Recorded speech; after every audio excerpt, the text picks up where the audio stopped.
Today, Senate Minority Leader Chuck Schumer and 9 other feckless Democratic senators voted to pass a continuing resolution, also known as a stopgap. In simple terms, this is just a temporary law that allows the U.S. government to keep running when Congress hasn't passed a full budget on time. So it prevents a government shutdown by keeping funding at the same levels as the previous year for a specific amount of time.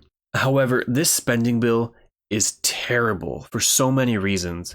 In this bill, there's $13 billion of cuts in domestic spending, which will impact vulnerable people who rely on housing assistance, healthcare, and emergency services. This bill immediately increases military spending by $6 billion, which is just mind-boggling that this is the focus of this Congress. But the biggest problem with this bill is that it gives Donald Trump and President Elon Musk the green light to continue to illegally cut programs and agencies like the Department of Education, like the FAA, like the Consumer Financial Protection Bureau, the CFPB, which they just cut, which holds corrupt financial agencies accountable when they defraud Americans.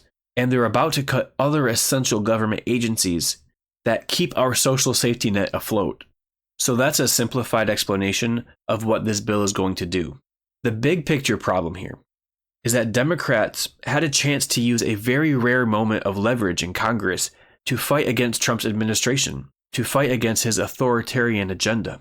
Even though the Republican Party controls the House, the Senate, the White House, the courts, the Democrats actually had a bit of leverage they could have used here, because this spending bill needed 60 votes in the Senate to pass, which meant it needed at least 7 Democratic senators to cross the aisle. And it got 10. 10 Democratic senators voted for this. 10 weak, backstabbing Democrats. These Democrats, these people, they told us they were going to fight for democracy. They said they would fight tooth and nail, that they would oppose this administration's regressive agenda with everything they have.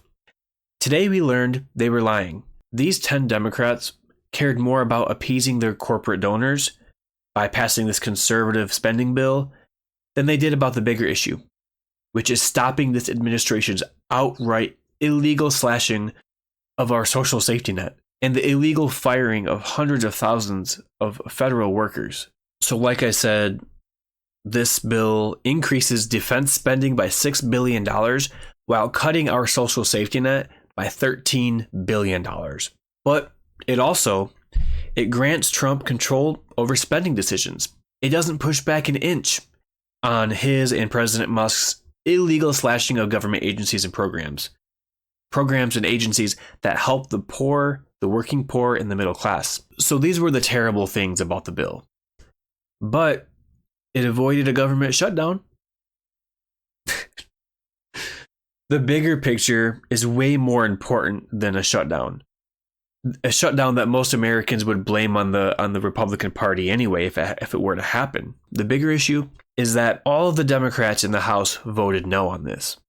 They knew this was bad. Hakeem Jeffries, for all of his faults, did the right thing, voted no. But it still passed in the House because the GOP has a majority. And then it gets to the Senate.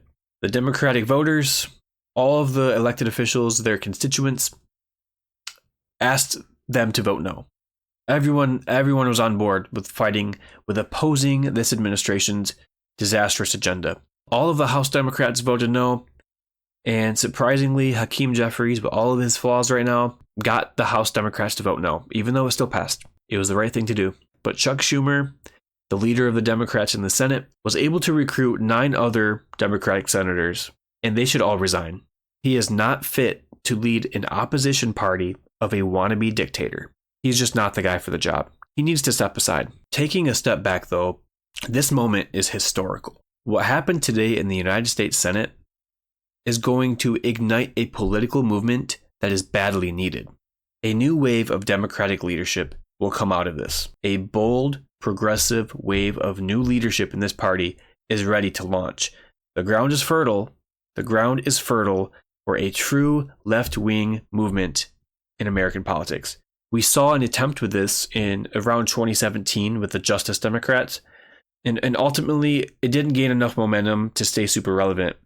Now the Justice Democrats only have like 10 members of Congress in total who were involved. But with how much backlash Chuck Schumer and the 9 other Democratic senators have received from the Democratic base today, that's about to change. I'm not going to lie, it's kind of depressing that it takes 10 Democratic senators stabbing their base in the back for this to happen. But like I said, the ground is now fertile for a true left-wing movement in the Democratic Party.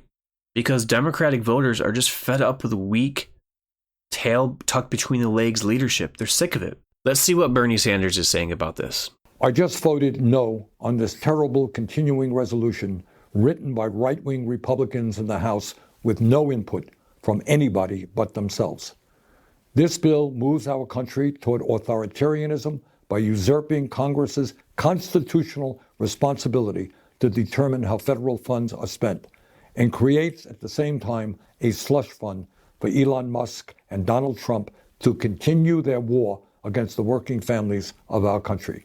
At a time when 60% of our people are living paycheck to paycheck and millions are struggling to keep their heads above water, this bill makes massive cuts to housing, healthcare, and nutrition, jeopardizes the functioning of the Social Security Administration, and continues the Trump administration's attack against veterans and the Veterans Administration.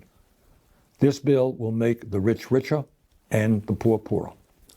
In order to pass this legislation, the Republicans needed 60 votes, which meant that they had to have 7 votes from Democrats, and they got them. Actually, they got 10 votes. That is sad. That is an absolute dereliction of duty on the part of the Democratic leadership. Nobody in this Senate should have voted for this dangerous bill. In America today, as all of you know, we face an unprecedented set of crises. We are moving rapidly toward an oligarchic form of society where Elon Musk and other billionaires are running the government. We are moving rapidly toward authoritarianism, where Trump is ignoring the Constitution and the separation of powers. We are moving rapidly toward a massive Republican bill, a reconciliation bill, that will cut Medicaid and other programs desperately needed by working families in order to provide the 1% with over $1 trillion in tax breaks. So where do we go from here? As you've heard me say many times, the economic and political crises facing our country will not be solved here in Washington, D.C. The system is just too corrupt. As a result of Citizens United, billionaires are able to spend unlimited sums of money buying and selling politicians, and that is what they do. Look, to be fair, he's mentioning corruption because he's hinting at the fact that these 10 Democratic senators who voted yes on this Republican spending bill largely did so to appease their corporate donors. Thousands of corporate lobbyists roam the halls of Congress doing the bidding of their corporate masters. If there has ever been a time in the modern history of our country where ordinary people at the grassroots level have got to stand up and fight back, now is that time. Now is the time to reclaim our democracy. Now is the time to demand that we have an economy that works for all of us and not just the billionaire class. Now is the time for each and every one of us, as proud Americans, to get involved in the political process in any and every way that we can. Because here is the simple truth. The vast majority of the American people, Democrats, Republicans, and Independents, do not want to see us maintain a corrupt campaign finance system which allows billionaires to buy elections. The vast majority of Americans, Democrats, Republicans, and Independents, do not want to see Congress give tax breaks to billionaires and cut programs that low-income and working families need. I don't know if you noticed it, but Bernie's voice is worn out in this video. And it's not just from being 89,000 years old, but it's also because he's been doing a tour going around the country, an anti-oligarchy tour. He's been one of the only Democratic leaders to step up to this moment. He's been touring the country, speaking out against Trump's authoritarian agenda, building a movement that will be a strong opposition to this administration. If you're an elected Democratic politician and your voice is not gone by the end of April, then you need to resign, because you should be out there with Bernie Sanders every single day, fighting for ordinary Americans, fighting for the working poor, for the middle class. I'm serious. We can create a government that works for all of us and not just the few. But as evidenced today, it ain't going to happen here in Washington. It's going to happen out in your community, and in your community, and in your community. We are the majority. They are the 1%.